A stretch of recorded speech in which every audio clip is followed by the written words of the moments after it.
Hello and good afternoon viewers, कैसे हैं आप लोग। स्वागत है आपका शेयर बाजार ज्ञान की एक और वीडियो में।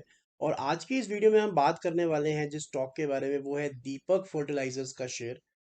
लगभग 3% नीचे, 3.5% नीचे फ्राइडे के सेशन के अंदर में। पिछले एक साल में बहुत अच्छे रिटर्न्स बना के दिए अपने इन्वेस्टर्स को। लगभग 120% की जो है रिटर्न्स स्टॉक ने बना के दी है। लेकिन पिछले कुछ दिनों के अंदर में काफी ये स्टॉक के अंदर में गिरावट देखने को मिली है। ये डेली चार्ट है दीपक फर्टिलाइजर का, और रेड कैंडल पे रेड कैंडल लगातार बनती जा रही है। एंड विद इन नवंबर, अगर सिर्फ हम नवंबर की ही बात करें, तो नवंबर के अंदर में स्टॉक जो है 950 से 750 के करीब अब आ चुका है। लगभग 200 रुपए की गिरावट ऊपरी लेवल से 22% जो है स्टॉक करेक्ट हो चुका है। तो रीजन क्या है इतने बड़े फॉल का, और आने वाले समय के अंदर में क्या और गिरावट आ सकती है। कुछ मैनेजमेंट की कमेंट्री भी आई है। तो इन सब चीजों के बारे में ये वीडियो होने वाली है। तो चलिए शुरू करते हैं। सबसे पहले देखते हैं कि इस जो गिरावट है इसका रीजन क्या है। तो देखिए, दीपक फर्टिलाइजर के अगर आप नंबर्स देखोगे तो नंबर्स बहुत ही बेहतरीन है। ऐसा कोई रीजन नहीं है कि स्टॉक के अंदर में ऐसी गिरावट नंबर्स की वजह से आए। अगर सिर्फ नंबर्स के ऊपर में हम ध्यान दें, तो जो प्रॉफिट है वो लगभग 195%, तिगुना ऑलमोस्ट प्रॉफिट जो है कंपनी ने पोस्ट किया है as compared to last year. Revenue की अगर हम बात करें तो 51% का जंप रेवेन्यू के अंदर में भी देखने को मिला है। और कंपनी का जो ईपीएस है, ईपीएस अर्निंग पर शेयर भी बढ़ते हुए नजर आया है। लेकिन हुआ क्या है बेसिकली, जो सीएमडी हैं कंपनी के, मिस्टर शैलेश मेहता जी, उन्होंने एक बयान में ये बताया है कि अनसीजनल और एक्सेसिव रेन्स, ज्यादा बारिश होने की वजह से पूरे के पूरे केमिकल सेक्टर के अंदर में एक डिमांड जो है वो थोड़ी कम हुई है। नुकसान पूरे केमिकल सेक्टर को हुआ है। और इसके अंदर में अगर आप दीपक फर्टिलाइजर की जगह पे चंबल फर्टिलाइजर को भी देखोगे ना, तो वहां पे भी सिमिलर काइंड ऑफ मूव है। वहां पे भी गिरावट देखने को मिल रही है। Across the board fertiliser sector के अंदर में गिरावट है। और साथ ही साथ में इनके सीएमडी ने ये कहा है कि around the end of the year, साल के अंत आते आते चीजें जो हैं ठीक हो जाएंगी, और जो प्रॉब्लम्स है वो इवन आउट हो जाएंगी। और यही रीजन है कि स्टॉक में गिरावट आया है। अब आप सोचोगे कि ये रीजन कैसे है।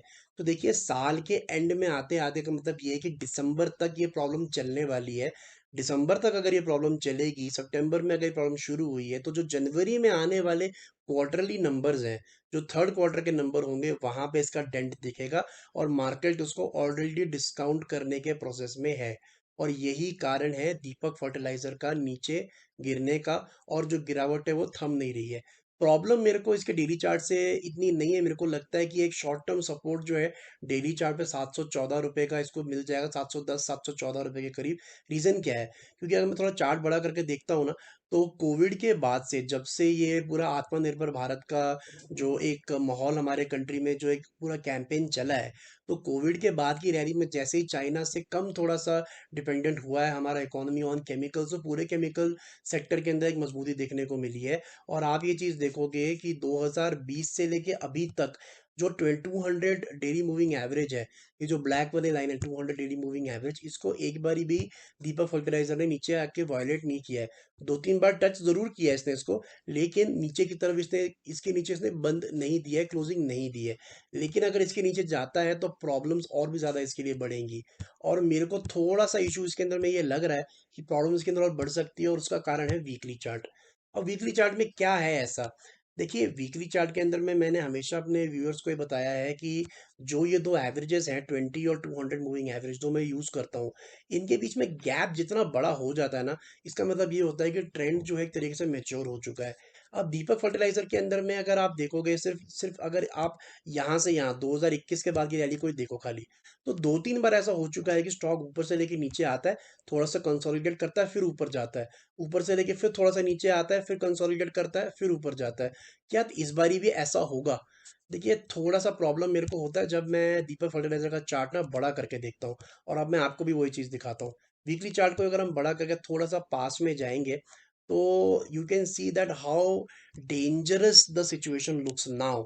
अब आप सोचो कि जो दीपक फर्टिलाइजर के दोनों एवरेजेस के बीच का गैप इतना सा नहीं सहा जाता था, वहां से एक करेक्शन आती थी। Just look at the enormous gap it has made. कभी भी कोई चीज जो बहुत ही एनॉर्मसली ऊपर जाती है ना, उसको नीचे भी उसी तरीके से आना पड़ता है। लॉ ऑफ ग्रेविटी मार्केट्स के अंदर में भी काम करता है। मैं बहुत ज़्यादा स्केप्टिकल हूँ दीपक फर्टिलाइजर के इस प्राइसिंग को लेके, और मेरे को लगता है कि ये जो 200 रुपये की गिरावट इसके अंदर में आई है, ये अभी थमने नहीं वाली है। Because the amount of traction it has gained, अभी नंबर भी थोड़े वीक आएंगे, कमेंट्री मैनेजमेंट की भी इतनी कॉन्फिडेंट नहीं आ रही, और जो इतनी तेजी से ये ऊपर भागा है, तो थोड़ा सा यहाँ पे आपको चौकन्ना होना चाहिए, थोड़ा सा आपको यहाँ पे अवेयर होना चाहिए ऑफ द सिचुएशन। मेरे हिसाब से दीपक फर्टिलाइजर आपको आने वाले समय में 500 रुपये के लेवल्स भी दिखा सकता है। तो इसको लेने की जल्दी मत करो। I think it is a very good stock to be honest for the long term. लेकिन लॉन्ग टर्म के अंदर में भी ना सही लेवल पकड़ना बहुत ज़रूरी है। अगर आप लॉन्ग टर्म में आप मान के चलिए, आप लॉन्ग टर्म समझ के दीपक फर्टिलाइजर को यहाँ पकड़ लेते हो 900, 1000, 800 रुपये के लेवल्स पे, आपने लॉन्ग टर्म के लिए सोचा है, वो बात ठीक है। लेकिन क्या स्टॉक का प्राइस वैलिड है उस लेवल के ऊपर में, आपको वो भी देखना पड़ेगा। तो लॉन्ग टर्म के लिए लो, लेकिन सही दाम पे लो। तो आई थिंक 500 और 600 के बीच में अगर आपको मिलता है तो लेके इसको रख देना चाहिए। बिकॉज केमिकल स्टोरी जो है हमारे कंट्री में भी वो थमने नहीं वाली है, बहुत लंबी चलने वाली है। तो दोस्तों, ये था पूरा का पूरा analysis on Deepak Fertilisers. I hope आपको समझ में आ गया। कोई सवाल है आपके तो आप कमेंट सेक्शन में डाल सकते हो। मैं मिलूंगा आपसे अपनी अगली वीडियो में, तब तक आप अपना ख्याल रखें, and all the best guys.